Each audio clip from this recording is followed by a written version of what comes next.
north of Ireland, Maggie. Since we took office in 1979, the paramilitary activities of the IRA have increased dramatically. They escalated further last year with the attack on Maynard Green of the Conservative Party conference in London. That was an attack intended on one's own life. They failed in their assassination attempts that day, but sadly took the life of 5 innocent people at the age of 34. We carried on that day with the thoughts of those poor souls in our hearts and minds. Following this, the three-way attack in December of last year in London, Belfast and Dublin only proved to us an even further escalation of the IRA bombing campaign. On that day, they took 19 more lives. That attack can only be seen as an attack on the freedom of the people of the UK and the Republic of Ireland. Make no mistake, these terrorists have no interest in following any law, be that law British or Irish. You think she would have done that? The false flag actually But what do outlined. you think? You know me, I speak clearly and clear. Do you think I would lie? Well, I mean, look at Ballymurphy and Bloody Sunderland, the cover-ups there. Definitely within the capacity of the British state, so yeah, I do think he would have lied. Was there? You have no answer. It is clear to all of us that this situation simply cannot continue. To this end, the UK government have, over the past number of months, been drawing up a solution document for the situation of Northern Ireland. To make the Ireland perfectly aware of the status of Northern Ireland, our government have come to the conclusion that the only way and the only way to resolve the security situation in Northern Ireland is to construct a permanent barrier along the Irish border. Yeah, but you'd be fair to be rid of that. Rid of Northern Ireland. It's a nuisance. But we keep Northern Ireland as a revolution. It's like a thought. It's about the integrity of the people. At the end of the day, you don't care. Just give in on the But situation. I can't give it. If I did, it would be a sign of weakness. How would it look if I, 5 years of a Great Britain, gave in to the IRA? I would be rude. Totally rude. So it's a bit image then, really. So it's about conviction. We are also aware that a number of IRA terrorists take refuge in the Republic of Ireland. The lack of support for the security services in the Republic of Ireland only makes the task of defeating these people even more difficult. That our closest neighbors will harbor these criminals is nothing short of a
basic.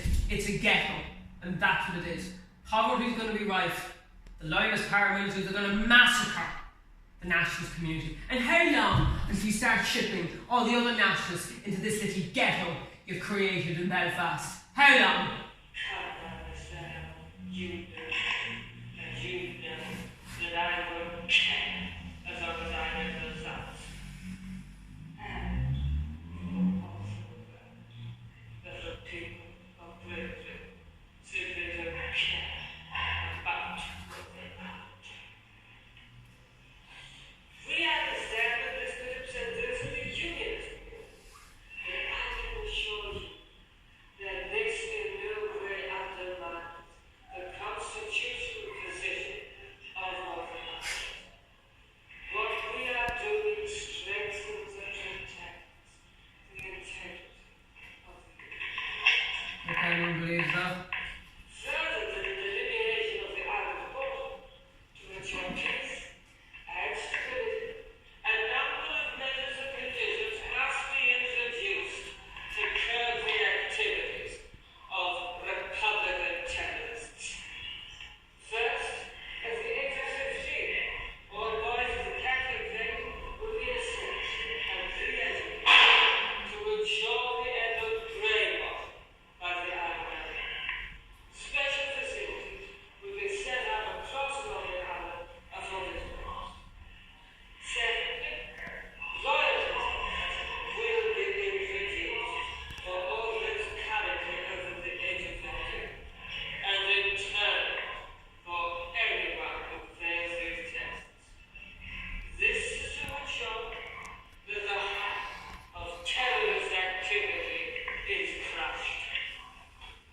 Third, the policing of the international borders will be a large-scale operation. The UK government will put a call for a new volunteer force to assist us in this. It's dystopic. Do you feel attracted by the idea of a constitutional dictatorship? If you are asking, do I want my quail as elected by the British people, then you know I do. It's you would. Typical politician avoiding the question. If you expect anything else, No, not really. Do you think you can actually go ahead with this little plan of yours? Without anything? Mr. Hamel, I would really suggest that I would change my course. You know that I wouldn't do anything if I did not believe in that thing absolutely. But I mean, it's insane. Loyalty tests, re-education centres, they're just going to turn into hate blocks, and you know it. There's going to be hunger strikes, there's going to be riots in the street. I mean, this volunteer force is going to be the B Specials 2.0. It's insane. Mr. Hamel, you know myself. You know who I am. I am not returning. How do you feel about all this? Having to put yourself in my shoes. You've been diametrically opposed on my politics. You despise everything that I believe. And yet, you're fascinated. Why? Maybe I've been trying to figure out why I'm fascinated with you. I mean, I hate you, I despise you, I was physically sick painting you at times. I hate what you represent, your stance in society, on the Irish. And yet, there's still something. I see parallels between you and I. We both have a sense of what we both know to be unquestionably right. We both hate the idea of consensus in the centre. We both, you know, I respect your unflinching conviction. I usually hate that.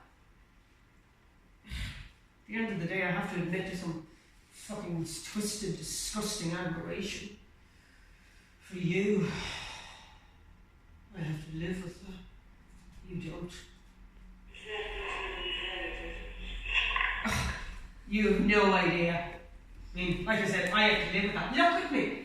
I'm a big old lefty Republican. I believe in, you know, the state looking after people, you know, actually doing the heavy lifting.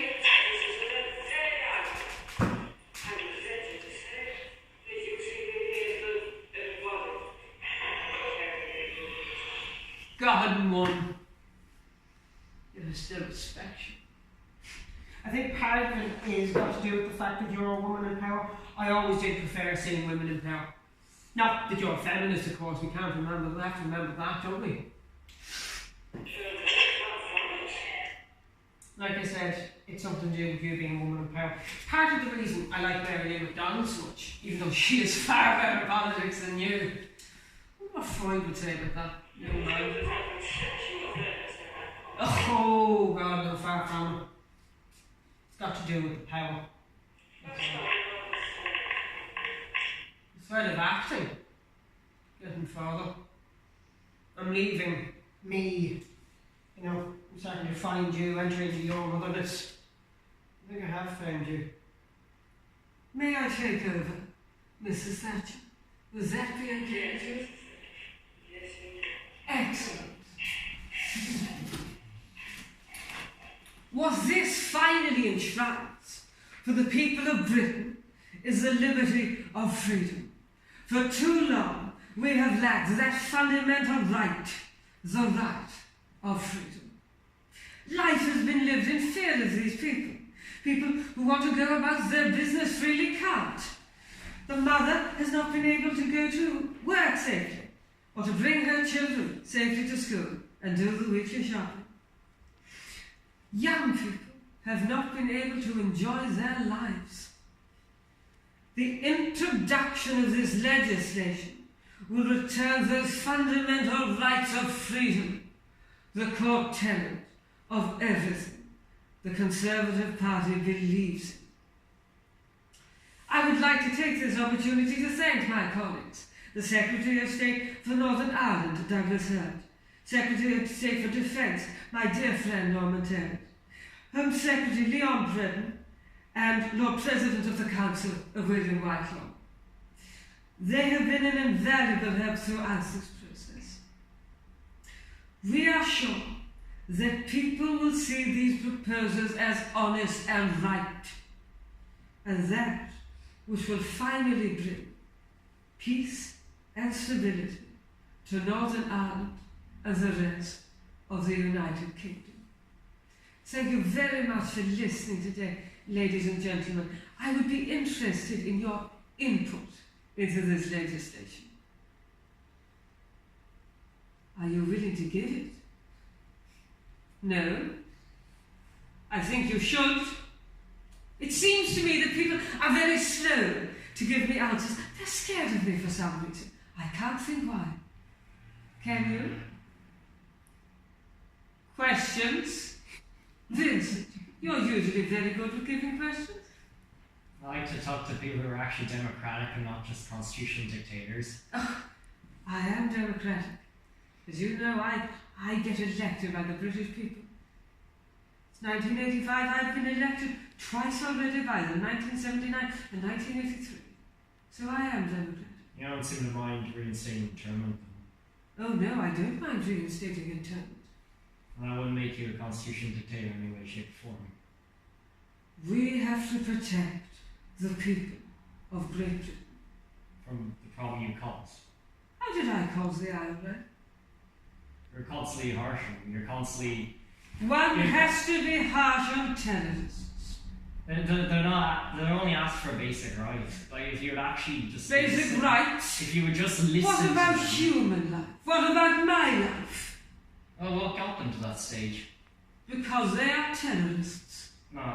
There's more to it than that, Miss Thatcher. What more could there be to it? They wish to undermine the British state. You have to listen to them. There's more going on than this. Then what do they People- want? Look, you're looking at these... So you a spokesperson for the IRA? No, I can't. Maybe you should have to take one of I these cannot loyalty speak tests. on behalf of the IRA. Maybe you should take a loyalty test.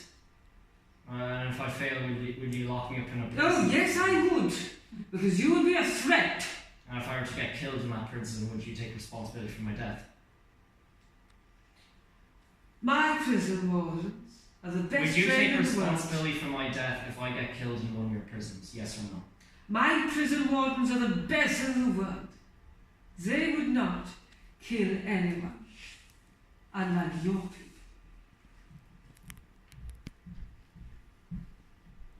still glossing over the stage what got him to that point in the first place. Then what did get them? You tell me that. Well, how often were they listened to? Were they given basic We rights? should never listen to tellings. We should never compromise. You heard Mr. Hamill saying that to me. Did you not? My issue is... Did you not hear Mr. Hamill saying to me that he was admirable of my unflinching conviction? It's only because it's so hardline. It's not actually admirable of you, it's only your conviction. I think it is admirable. It's only... And to think, It's only a... a member of Sinn Féin would say that to Margaret Thatcher. It's unbelievable. But it happens. So I think if he can appreciate my unflinching conviction, then you can. How about you actually take a leaf from a leave then? Like, he was willing to actually have something to admire about you. Do you have anything to admire about him? I don't know him well enough. I have absolutely nothing. Even though he's on politically different opposing sides to you, he has something nice to say about you. And do you expect me to say something nice back about him? How can I comment on him when I don't know him well enough? All I know is that yes, he's one of those nationalists, and yes, he does a certain admiration to me. Beyond that, I know nothing about the man. Okay, but I'm going to recommend as well. You're constantly saying that they are terrorists. Yes, they are. But you're removing the individual from, like, what... I am not what removing the individual. Okay, but what They caused took you- an individual choice to join that organisation and to bomb me, to assassinate me. Okay, They took that individual choice. As you know, I don't believe in society. It's all about the individual. okay, but what pushed them to resort to violence? Their backward view. So it's all them. Oh, yes. You're responsible for absolutely Absolutely. nothing. What would I be responsible for? Your constituency is not responsible for anything. Michael, what did Finchley do to Northern Ireland? Yeah, absolutely. As has happened before with you, Vincent, your argument falls apart. It seems to be the trend. I'm just trying to get something in here. It seems like you're just constantly stonewalling. I'm trying to be fair. I will this let time. you in if you give me a proper comment. A legitimate comment. You seem to be pro solving your terrorist problem. Well, okay, how about you try and get these people to a table, you try and talk to them, see what's going on. Like, if they truly are people, they truly are something of decent character, and they're willing to even give you a compliment, as you just point out, well, you're a Are Republican. you saying that Mr. Hamill's a member He's of the not IRA? but he's a Republican. He's someone on the I'm opposite sure end he of you. isn't. He's on the opposite end of you, and if he's willing to say something nice to you, then perhaps you can say something nice to him. If you guys But talk I to the don't table, know you can him. make some. I don't know him. As I once Well, said get to to know Alistair. him. You As I have to once share a said to country. Alistair, share a country? You're in the Commonwealth, aren't you? Isn't I'm that not what you from- call it? Like? As far as I know, the Republic of Ireland isn't. Well, what's the point of calling Despite what I believe are soundings out from the Fine Gael party. Well, what's the point of calling it a Commonwealth if you're not even trying to have anything in common with the opposition? But the opposition are not a part of the Commonwealth. But they're not your enemy either. Anyone And who they shouldn't be stands treated. against me is an enemy. And there you go on your dictatorial, your constitutional dictatorial again. Are you robbing statements now? Can you not come up with your own? What? Can you not come up with your own statements? Well, if you're going to look at your opposition as being an enemy, I don't know how that's anything short of authoritarian. You're avoiding the question. I asked you, are you stealing statements, which you just seem to have done so from Mr. Howard? It seems you have an original idea in your I head. think Miss Hannah has some very logical points. There's nothing wrong with that. I'll have them backed up by fact and evidence, fine. But, like, if you're going to constantly be looking at your opposition as your enemy and something that needs to be destroyed, then that is an issue, especially for. No, there have to be. There have to be. There Well, can be what- no. There can be no negotiation with them. There can be no compromise with them. What? They're just going to wall off and. We will defeat them. I have no doubt about that. Diana, have you any views? I prefer not to say. You prefer not to say. I see. Typical Irish. Linda, I would just stay out of this conversation. staying out of this conversation. David? Well, Mrs. Thatcher, I've got a Yeah. question about the role of politicians. Yes. Do you think politicians are actors? Absolutely, I think that's a part of us. We perform roles. Sometimes we have to do things that we don't necessarily agree with, but we know that they're right. We have to, for example, one of the things I had to do is I had to change my image. Wasn't necessarily what I agreed with, but I knew it had to be done. So yes, I do think we are actors. Mark, any comment? It's lovely to have you here in Dublin, Mrs. Thatcher, and it was especially lovely to have you here so many decades after the signing of the Good Friday, agreement, the Anglo-Irish Agreement, 1985. With Gareth Yes, well, I Fitzgerald. didn't think I So regret this is a that. great, that was a great moment in, I regret in that. European history. Yes, to but show Mark, the, I regret that.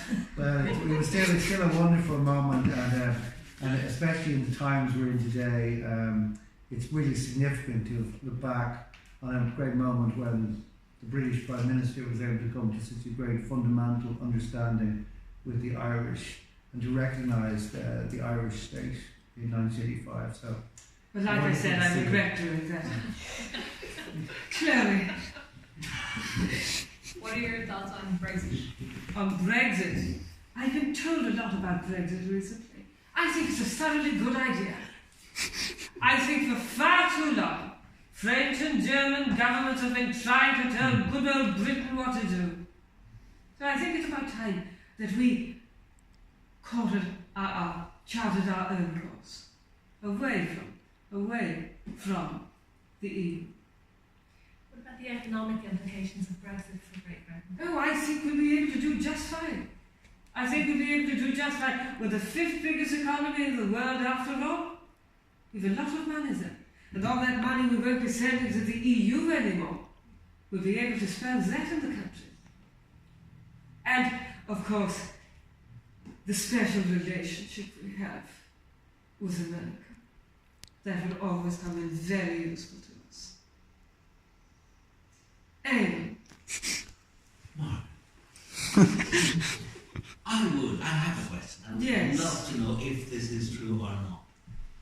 Do you really survive on 3 hours of sleep per night? No, I think you'll find it's 4. Is it 4? It's 4, yes.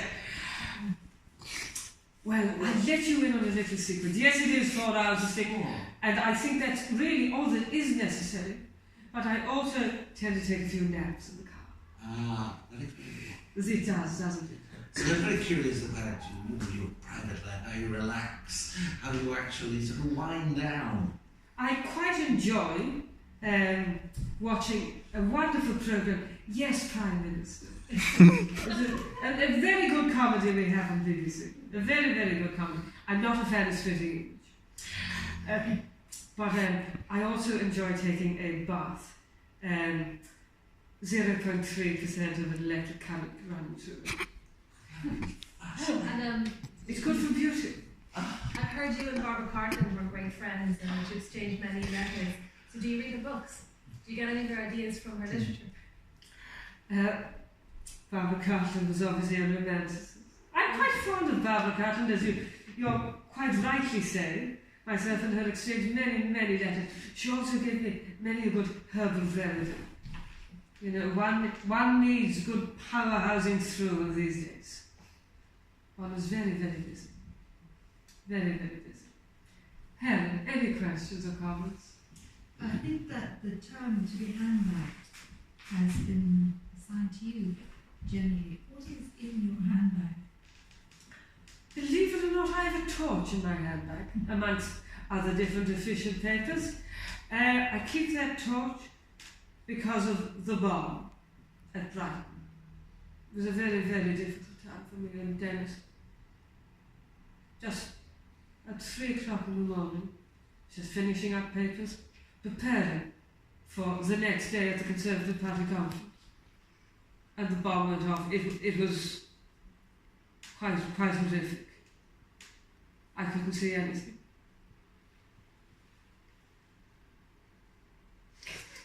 And after that, I decided to keep a torch in my handbag forevermore. And then, obviously, a few sweeties. And I've forgotten your name, young lady. But have you anything to add?